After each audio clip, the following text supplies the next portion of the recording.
Hello, dear friends. Today, I continue to bring you an extremely interesting story. Prepare some tea, and we will start the journey to explore the story right now.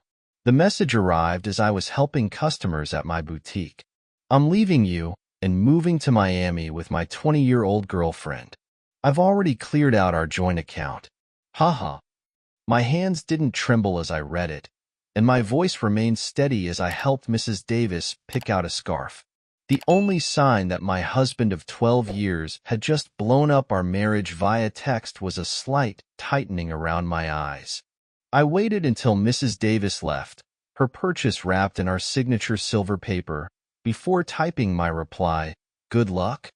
My name is Rachel, and at 38, I had just received the coldest goodbye imaginable.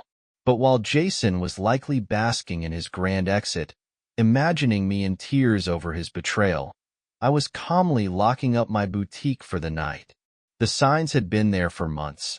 His late work nights that never matched the paychecks, the sudden changes to his phone password, the way he'd started working out religiously, buying new clothes, trying to relive his youth. 3 months ago, I'd found a receipt for a dinner for two at an expensive restaurant on a night he claimed to be working late. That same evening, I'd opened a separate bank account at a different bank. A week later, when he suggested combining our accounts to simplify things, I agreed enthusiastically, all while moving my personal savings to the new account. The joint account he emptied contained just enough to keep him from suspecting anything. A couple of months' worth of regular deposits. The rest of it was safely tucked away, along with detailed records of every suspicious transaction he'd made over the past year. My phone buzzed again. "Don't bother begging. Lily and I leave tomorrow. I'll send for my things later." Lily, the new secretary at his office.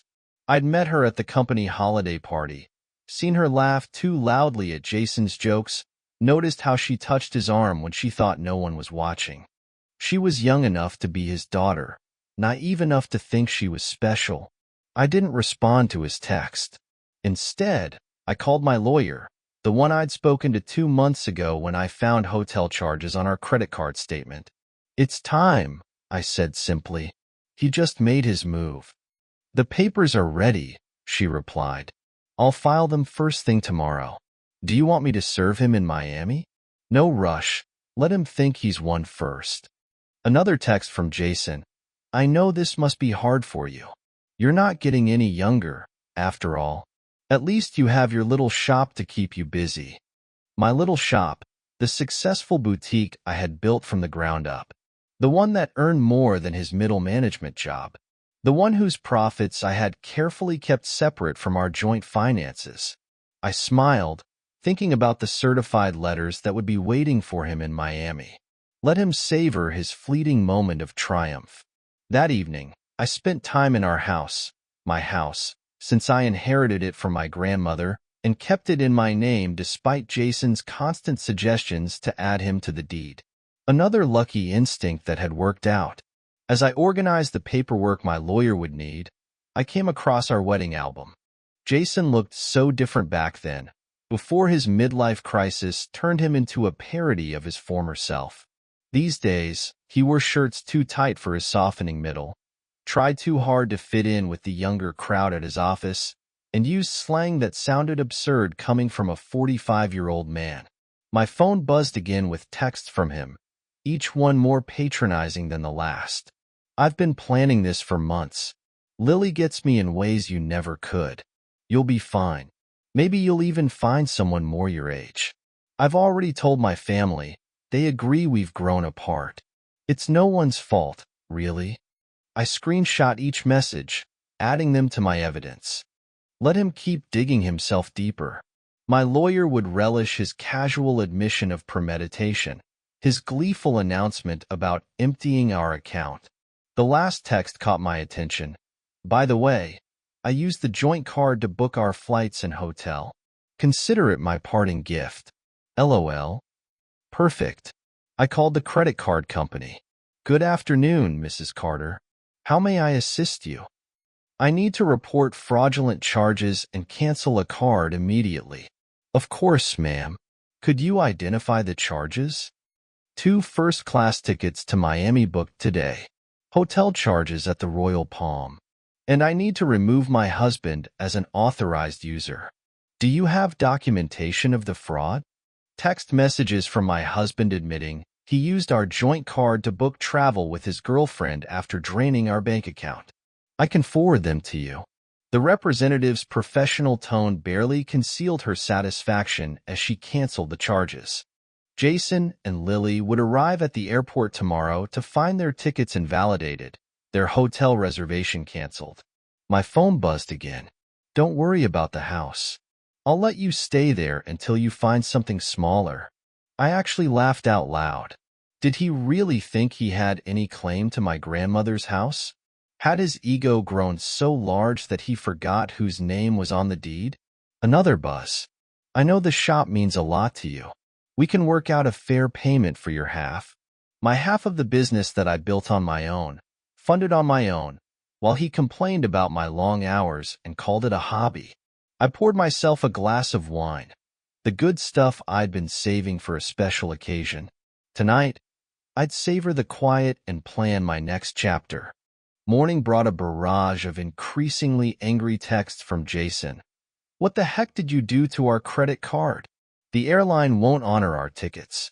The hotel canceled our reservation. Answer me. I silenced my phone and headed to my boutique. Friday was always our busiest day, and I had a new shipment of designer handbags to unpack. Life goes on, even when your husband runs off with a receptionist young enough to be his daughter. Around noon, his mother called. Rachel, dear, Jason told us everything. How controlling you've been. How you drove him away. He says you're being vindictive now, causing problems with his travel plans. I put her on speaker while I arranged a window display. Did he mention emptying our joint account and charging tickets for him and his girlfriend on our credit card? Well, he said you left him no choice, that you'd been cold and distant. I have his texts. Would you like me to read them to you? The one where he bragged about taking our money, or the one where he mocked my age? I told him that text message was inappropriate. I appreciate the call, Barbara. I've always liked you, but I think it's best if we end this conversation now. My lawyer has advised minimal contact with Jason and his family during the proceedings. Proceedings? Oh, I see. Goodbye, Rachel. By late afternoon, Jason's sister Amanda was spreading family gossip through mutual friends. Apparently, Jason and Lily were stuck at a budget motel near the airport, their Miami dreams temporarily dashed. He tried using his personal credit cards, but those had been maxed out for months, another red flag I'd noticed. My lawyer called with an update. The emergency hearing is scheduled for Monday. Given his admission of emptying the joint account and the documented credit card fraud, we're in a strong position to freeze all remaining assets. Has he been served yet? Not yet, but he'll get the papers at his new motel address. Lily's social media was proving to be a goldmine of evidence. She had been posting all day about their little adventure, including some choice comments about me. I smiled, thinking about my own stack of documentation. An entire year's worth of suspicious charges, hotel receipts, and text messages that proved premeditation. Jason had been so focused on his grand escape that he never considered I might be watching, waiting, and preparing. My phone buzzed with another text from him. You think you're so smart, but I made copies of all the boutique's financial records. Half of that business is mine. I forwarded the text to my lawyer, adding it to the growing file of Jason's mistakes. Let him learn the hard way about separate assets and business ownership. Sometimes, the best revenge is simply being prepared. The emergency hearing on Monday was everything I had hoped for. Jason showed up in his new, youthful wardrobe, designer jeans too tight for his age and a blazer that screamed midlife crisis. Lily waited outside, her youth painfully obvious under the harsh courthouse lighting. My lawyer presented our evidence methodically. Jason's gleeful text about emptying our account, his credit card fraud, his documented history of hidden expenses, each piece carefully collected over months of quiet observation. Your Honor, Jason's hastily hired lawyer began. My client admits to some rash decisions, but Mrs. Carter's actions have been vindictive and calculating. My lawyer countered, You mean prudent? My client protected her separate assets and kept detailed records of her husband's suspicious behavior. That's not vindictive, that's smart business. The judge reviewed my documentation. The separate property deed to the house, the boutiques and corporation papers in my name, the careful separation of business and personal finances that Jason had always complained about. Mr. Carter, the judge addressed Jason directly, you admitted via text message to deliberately emptying a joint account and using shared credit cards to fund a trip with your girlfriend. Do you deny this? Jason shifted uncomfortably. I was just trying to make a clean break. By committing financial fraud? The judge raised an eyebrow. And now you're claiming rights to property that documentation clearly shows is separate from marital assets? Jason's lawyer tried again. My client is entitled to the business. It was established before the marriage. My lawyer interrupted. Mrs. Carter maintained strict separation of business and personal finances throughout the marriage. We have documentation of every penny invested and earned.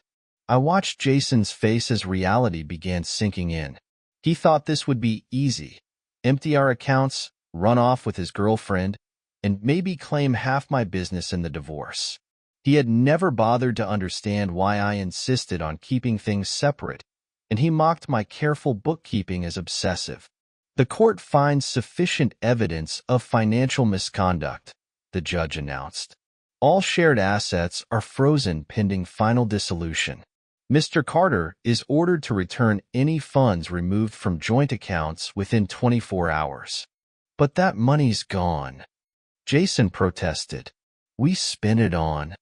Then I suggest you find a way to replace it. The judge cut him off. And Mr. Carter, the court takes a very dim view of using shared credit cards to fund adventures with a paramour. Outside the courthouse, I overheard Lily asking Jason about their Miami plans. His response was lost in the sound of my heels clicking confidently across the marble floor, heading back to the business he had never understood or respected. The next few weeks brought a string of increasingly desperate moves from Jason. He tried claiming the boutique had been his idea, that he remembered investing money in its early days. He even suggested he had been my business partner. Jason's family started reaching out, their tone markedly different from their initial accusations. We had no idea, his sister Amanda admitted. He told us you'd been cold, controlling, that he needed to escape. But then we saw his texts, the way he bragged about taking your money. That's not the brother I thought I knew, she added. His mother called again, this time in tears. The things he said about your age, about replacing you with someone younger. I raised him better than that. I thought I did anyway. I let their calls go to voicemail. Their support might have meant something weeks ago, but now it felt like rats deserting a sinking ship. The boutique thrived, ironically boosted by local gossip about my situation. Women started coming in, specifically to show support, often leaving with far more than they'd planned to buy. One customer confided, my ex tried something similar. Thought he'd take everything in the divorce. Men like that never expect us to be smarter than them. My phone still buzzed occasionally with text from Jason, his tone swinging between anger and manipulation. You've ruined everything. I never meant to hurt you. You'll regret being so vindictive. Can't we work something out? That business would be nothing without my support. I forwarded each message to my lawyer without responding. Let him dig his hole deeper. Through the grapevine, I heard Lily was having second thoughts. Apparently, sharing a studio apartment with a middle-aged man who couldn't afford his own place wasn't the romantic adventure she'd imagined. The age gap that had seemed exciting during their secret hotel meetings felt different in the harsh light of reality. She posted about toxic relationships and learning from mistakes. Yesterday, My lawyer mentioned during an update call that she had removed her relationship status this morning. I almost felt sorry for Jason. Almost. But then I remembered his haha after telling me he'd emptied our account. The casual cruelty of his comments about my age, the way he'd assumed I'd be helpless without him. Instead of pity, I felt something else, pride. Pride in my foresight, in my quiet strength, and in my ability to protect myself while he underestimated me. The final divorce hearing painted a very different picture from Jason's imagined triumph. Gone was his cocky attitude, replaced by barely concealed panic. Lily was noticeably absent. She had moved on to a coworker her own age, according to office gossip. Jason had shown up in his old clothes. The designer wardrobe apparently returned to help repay the joint account he'd emptied. His lawyer looked tired, probably from trying to find loopholes in my documented separation of assets. Your Honor, Jason's lawyer attempted one last time. Despite the separate property documentation, my client contributed to the growth of his wife's business through moral support. Moral support? My lawyer interrupted. Like these text messages belittling Mrs. Carter's business? The final settlement reflected my careful planning. I kept my house, my business, and all my separate assets. Jason received his personal possessions and his car, which was worth less than he owed on it. You've destroyed me, he hissed as we left the courthouse. I'll have to move back in with my parents. No, Jason, you destroyed yourself. I just made sure you couldn't destroy me too. His mother was waiting outside, ready to drive him to her house, his new home. At 45, the irony of his situation wasn't lost on anyone. The man who'd mocked my age was now living in his childhood bedroom while I continued running my successful business. You planned this all along, he accused. You knew this would happen. No, I replied. I just paid attention, and unlike you, I understood the value of keeping good records. His mother stepped between us. That's enough, Jason. You've embarrassed yourself enough already. As they walked away, I heard her start in on him. Honestly, what were you thinking? A 20-year-old? Emptying bank accounts? Sending those horrible texts? I watched them disappear into the parking lot, feeling nothing but relief. Jason had thought he was writing the ending to our story with that cruel text. Instead, he'd merely set my carefully laid plans in motion. My phone buzzed, not with text from Jason this time, but with notifications of new orders from my boutique's website. Life was moving forward, just not in the direction he'd imagined. 6 months after the divorce was finalized, my boutique had expanded to a second location. The irony wasn't lost on me. While Jason struggled to rebuild his life, the little shop he'd dismissed was thriving. I had hired 3 new employees and launched an online store that was gaining national traction. News of Jason's situation trickled back through mutual acquaintances. He'd tried dating apps, but found women his age weren't interested in a middle-aged man living with his parents. Younger women, having heard about his history through office gossip, steered clear. Lily had apparently warned her friends about him, sharing screenshots of his desperate attempts to win her back after she'd left him. His career suffered too. The company's HR department had launched an investigation into his relationship with a subordinate, resulting in a formal reprimand. The promotion he'd been expecting went to someone else, someone who didn't have a history of inappropriate relationships with reception staff. He tried to claim age discrimination, but Amanda told me during an unexpected visit to the boutique that HR just added that complaint to his file. I was surprised to see his sister in my store, but her presence spoke volumes about how thoroughly Jason had alienated his own family. I know we didn't support you at first, she admitted, running her fingers over a silk scarf. He played the victim so well, but watching how he handled everything, how he acted afterward, I'm ashamed we ever believed him. My lawyer kept me updated on Jason's continued attempts to challenge the divorce settlement. Each petition was denied, his claim of unfair distribution dismissed based on the evidence of his own actions. He even tried arguing that his text about emptying the account was just a joke. The judge asked if, haha, made theft less illegal. She told me, laughing. The boutique's success brought unexpected validation. Local business magazines wanted to feature my story, not as a scorned wife, but as a savvy businesswoman who had protected her interests. Young entrepreneurs reached out for advice about keeping business and personal finances separate. The best protection is preparation, I told one. Jason's mother called occasionally, usually after he'd done something particularly self-destructive. He tried online gambling, hoping for a quick fix to his financial problems. He'd gotten involved in a pyramid scheme that promised fast returns. Each attempt to recover his former lifestyle just dug him deeper into trouble. I don't know where we went wrong with him, she sighed during one call. His father and I offered to help him get back on his feet if he'd just take responsibility for his actions. But he's still blaming everyone else. You, Lily, his company, the judge. I listened politely but maintained my distance. Their family drama wasn't my problem anymore. My life had moved forward, filled with plans for a third boutique location and the possibility of expanding into luxury accessories. The only reminder of Jason's impact on my life was a framed screenshot hanging in my office. It was his final text before I blocked his number. Have fun with your little shop. At least it'll keep you busy in your old age. Below it sat my latest business award, proof that sometimes the best revenge is simply succeeding on your own terms. 1 year after the divorce, I hosted a grand opening for my third boutique location. The event attracted local media, and the story they wanted to tell wasn't about my failed marriage. It was about a successful businesswoman expanding her brand. Jason's betrayal had become a mere footnote in my success story. During the event, Lily unexpectedly walked in.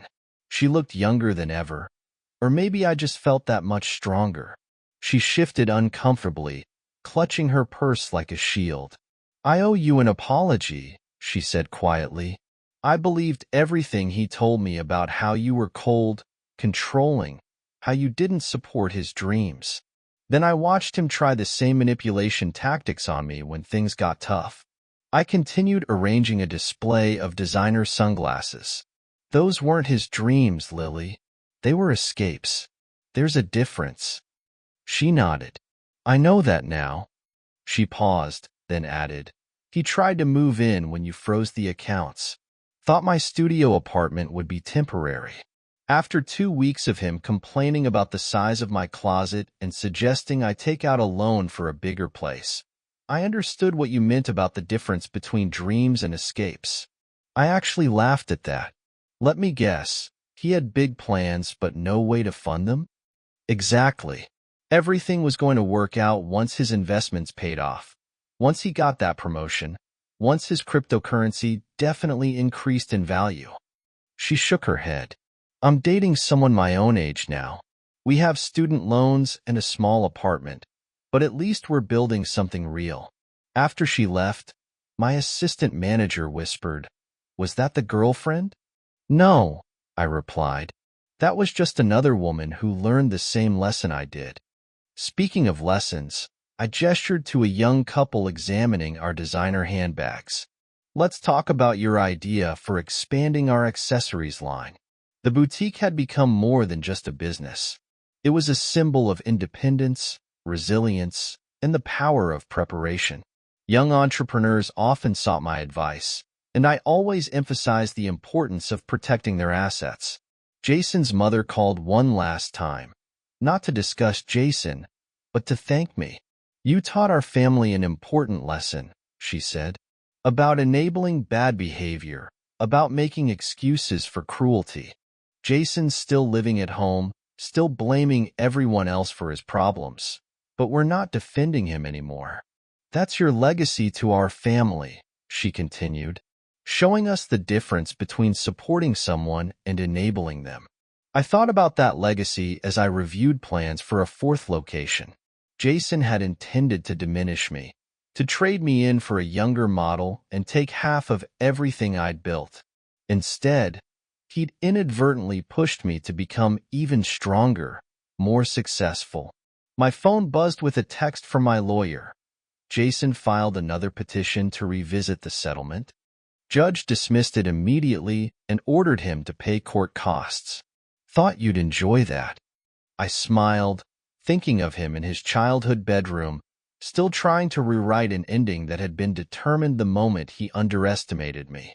Sometimes, the best revenge isn't about getting even. It's about getting better.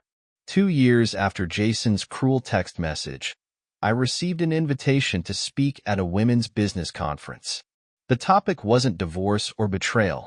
It was about building and protecting a successful business. My story had evolved from a cautionary tale to an inspiration. During the Q&A session, a woman asked about keeping business and personal finances separate. My husband says I'm being paranoid.